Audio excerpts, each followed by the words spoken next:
tumatakbo tulad ng usa, at ako ang itinalaga ng aking amang si Jacob sa lahat ng pagpahatid ng mensahe. At tulad ng isang usa ay ibinigay niya sa akin ang kanyang pagpapala.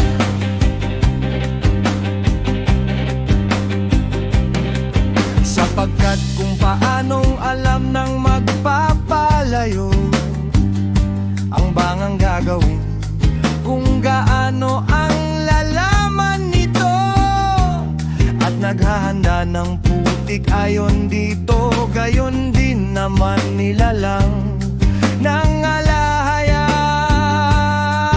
katawan, ayon sa wangis ng Espiritu at ayon sa kakayahan ng katawan ay itinatanim niya ang Espiritu.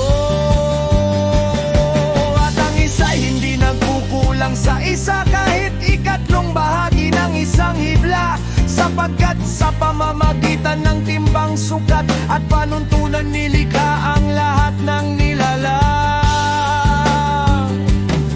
At kung paanong nalaman ng magpapalayo ang gamit ng bawat sisidlan, kung para saan ito nababagay, gayon din nalalaman ng alahayaang katawan, kung hanggang kailan ito mamamalagi sa kabutihan, at kung kailan magsisimula sa kasamaan.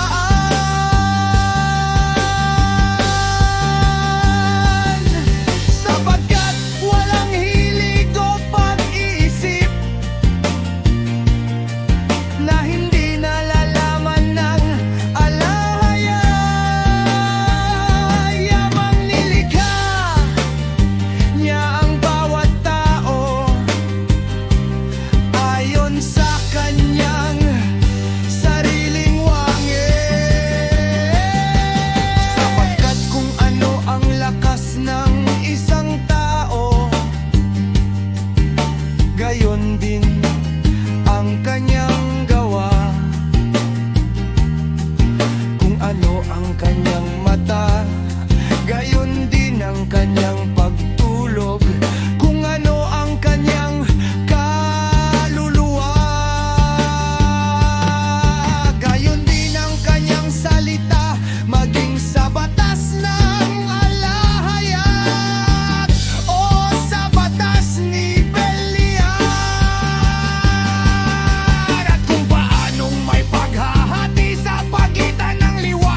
Gawin ninyo ang lahat ng inyong mga gawa ng maayos at may mabuting layunin sa takot sa alahayan.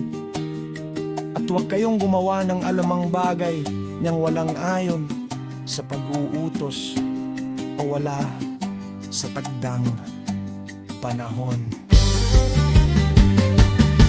Sapagkat kung iuutos mo